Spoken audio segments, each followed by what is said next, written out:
be about having more energy at nighttime because they come home from work and they're so gassed that they're not able to play with their kids. Or maybe it means they're more confident in relationships and they're trying to date. It can mean a lot of different things, but those things are a lot more consequential and hit on the emotions piece more than just kind of surface level pain points. And so when we look at the pros of change and the cons of inaction, those are where we need to peel back some layers, get to the emotion, and make those things weightier. And if we do that well, then we're set up really, really well to go into step 5, which is recommendations and commitment. And there are 3 major outcomes that you want to achieve in step 5. The first is to give summary recommendations. The second is to make connections to other clients' stories. And the third is to pose the commitment question. So I'm going to explain what summary recommendations are, just because I'm guessing a lot of you aren't familiar with that term. And then we'll go into where these are rooted in theory. So summary recommendations is basically, it's a tactic in behavior change science. It's used a lot by helping professionals, counselors, social workers. But what we do is we gather all the reasons that the person has given as reasons for change, and we just repackage them and deliver it to the person. So that's what a summary recommendation is. I'm really just reflecting everything that they had already said and just re-giving it back to them. And sometimes I tag on a logical action step at the end. So here's what this could sound like in a sales conversation. So it sounds to me like you've really struggled with weight loss after having your last baby, and that's totally understandable. I think based on what you shared, you are really lacking the support that you need because you want to make some change, but you don't really feel like you have all of the pieces that you need to get there. Like you just need a little bit more, and without that support, you just kind of feel like you're stuck in this failure cycle. And so based on all of that, I think that a program that not only based on all of that, I think a program that includes not only working with a fitness professional, but having peers in the group with you would really benefit you. And here's why.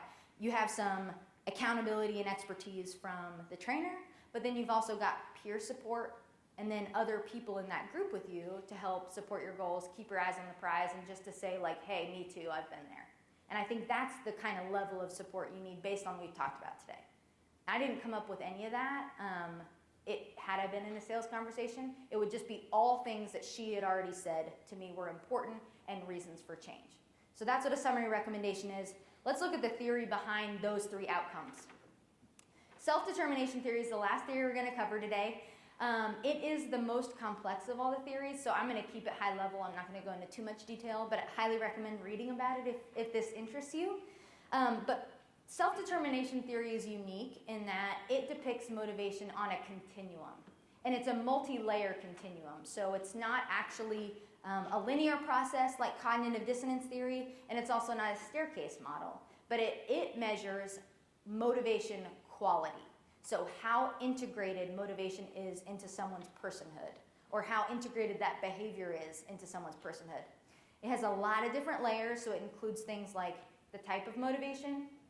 It includes behavior regulation, so that's how you get yourself to do something when you don't feel like it. Do you use guilt? Do you use an external reward? Or do you find that behavior inherently pleasurable, so you are looking forward to do it? There's a lot of different ways to regulate behavior. And then it also accounts for variables that move the needle, that move people from being amotivated to being extrinsically motivated and intrinsically motivated. And that's what we care about, especially in the close of our sales conversations. And so the most powerful variable that moves people from amotivation to a more motivated state is the presence of 3 psychological needs, or the support of these 3 psychological needs. And that's autonomy, competence, and relatedness.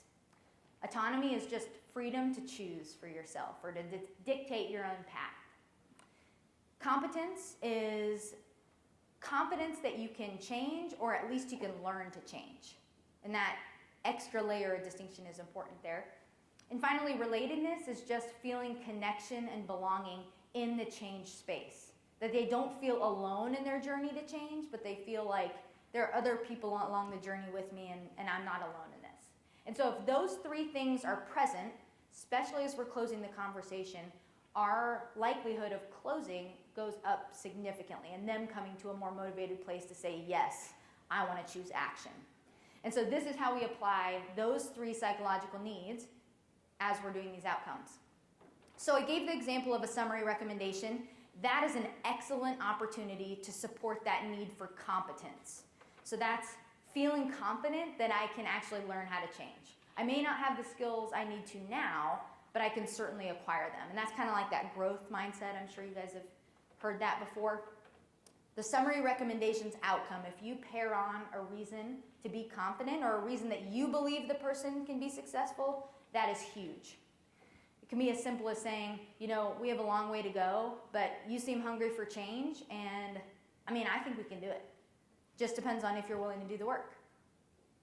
There's a little bit of competence and a little bit of autonomy in there. The make connection to other client stories, that's an opportunity to support their need for relatedness.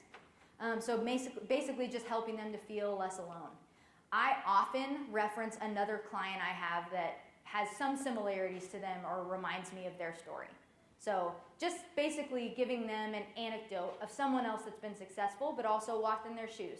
And that just creates a safe space for them to feel like they can change and relieve some of that foolishness that people are afraid of in a sales conversation, and they're skeptical to commit because of those feelings. And so making a connection to other client stories is a great way to support people's need for relatedness. And finally, as we pose the commitment question, it's imperative that we emphasize the freedom to choose. And that's autonomy, right? That need for autonomy, or the ability to say, I want to do that for me and not because you're telling me I should. And so the commitment question, or that close, so to speak, can be very simple. It can be something like, okay, based on all that we talked about, where would you like to go next? Or what do you see as the next steps? It doesn't need to be this really complicated question. At this point, you've done a lot of layering and allowing them space to figure out the reasons for change, and they should be ready to make a decision up to that point. Remember, if your role in the conversation is just genuinely interested in helping them solve a problem, then the commitment question can be simple and it leaves the ball in their court. And so that's our 5-step sales process. It's not super complicated. In fact, now after hearing it, I would venture a guess that you guys have a lot of experience doing a lot of the tactics that I just talked about in your personal training sessions, in nutrition consultations, in accountability sessions. This is not foreign to you, but now this information is just strategically ordered and packaged so that you can deliver it in a sales conversation. This is just selling like a coach. So this eliminates a lot of that intimidation surrounding selling. So we've just talked about behavior change science for 40 minutes. And you guys are not going to be surprised by this, but we know that in order to make a difficult behavior change, it can't just be something that's like a light switch, right? There needs to be buy-in and then a lot of support along the way to make those changes. And that's what I'm asking of you guys today. For those of you that have struggled with sales in the past, maybe don't have a process, maybe kind of have a warped perspective of what it's all about, I'm asking you to make some behavior change about your sales process, right? And in order to make this stick, if you actually decide you want to implement the 5-step sales process, it's going to require more than you just walking out of here going, that was a great idea. It's going to require a little bit more than that. And the first thing it's going to require is owning the process. And so I gave you the outline, but there's some question ideation in there, right? This is a question-based sales process, so you're going to have to come up with ways to ask people, what do you want to achieve in 5 years from now? Or what do you want your life to look like in a year from now? Or what are you seeing as the primary obstacles to you being as healthy as you can be right now? All of those questions need to be created, and it needs to feel authentic to you. It can't sound like Madison and her business. It needs to sound like you and your business. And so owning the process is absolutely essential in that. The second piece is you're going to need to get reps in. I know you guys coach and train all the time, and a lot of the principles are familiar, but just like any skill, you're going to need some practice to get really good at it and get in the flow. So that's really essential as well. And finally, you're going to need some kind of process for training and developing staff.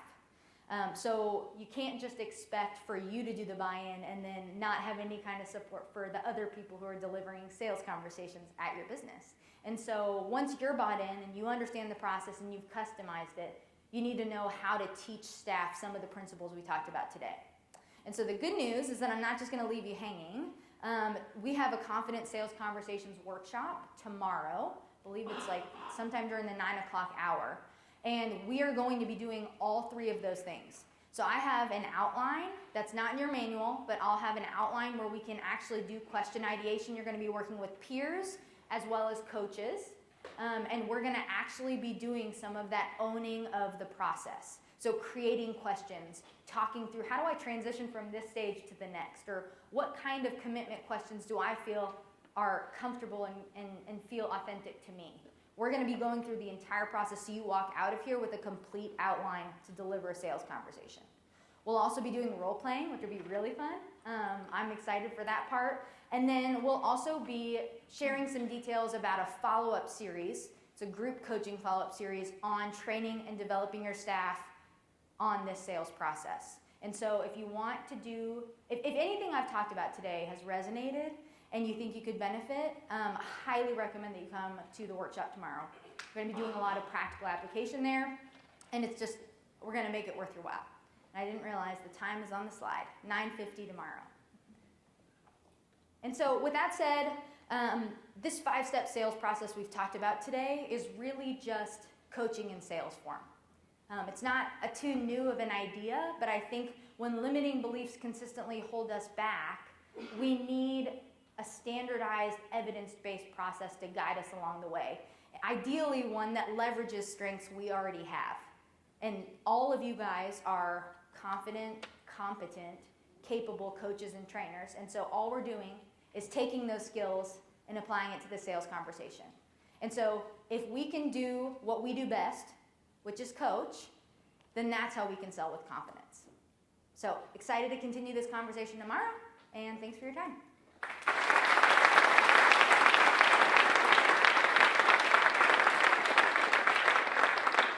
Madison, I'm going to keep you for 5 because you left us like 5 minutes on the clock. Oh yeah, time for Questions. If you'd like to take some, if Sure. there's any questions. Yeah, Mitch. Can you just give me a quick example of weighing pros and cons of action? Sure. Let's choose, what's a common scenario in your business, or like a common obstacle that your clients face? The sales process? Yeah, like for a prospect or a client. Scheduling. Scheduling? Yeah. Okay. Someone's really busy, they don't know if they can find the time. Okay. So you might talk through, so if there's action and inaction, action would require them to make time in their schedule. So you might talk through, okay, so if you did make time in your schedule, what would that cost you? They could answer. Okay, well, if you did make time for exercise and had to move some pieces around, though, how would that benefit you? How would your life look differently in a year from now if you made that choice? Okay. So if you preserved priorities as they stand now, which is no time for exercise, what would your life look like with no change? What benefits do you have for not changing at all? Because there are benefits to that. That's why people stay in inaction, right? And so it's like pairing those questions together to kind of get them to see how those things balance out on either side. Other questions? Do money. Huh? Do money. Do money? For price? Well, so here's what I'll say. We haven't talked about the price piece yet in the conversation, so we're talking about value. I mean, do you introduce that right at the beginning?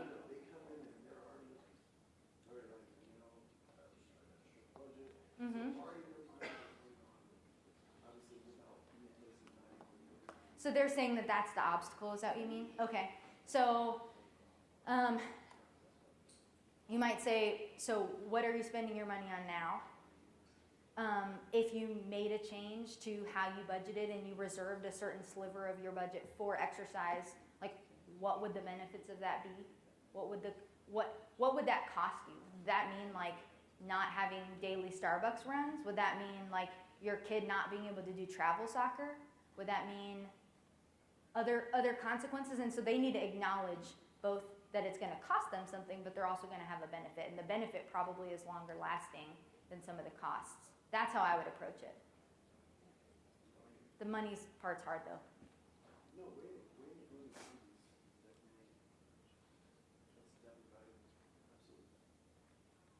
Anything else? One in the back. Oh, yeah. Would you recommend hiring someone who loves sales or training our staff to be better at sales? My gut is to say that you can train your staff. For sure. Especially if you have hired well and you believe that they are people who can coach really well. It's such a transferable skill. And that's, I think, what the whole point of the presentation was, to like kind of reduce some of the intimidation around it. So if you have hired well, and then I think with the right systems and processes in place to like relay the information, and then setting up some systems for debriefing sales conversations, which is essential. If you have both of those things, I think the staff that you already have in-house are already the experts, and you can just work with the putty that you have, if that makes sense. All right, thank you so much.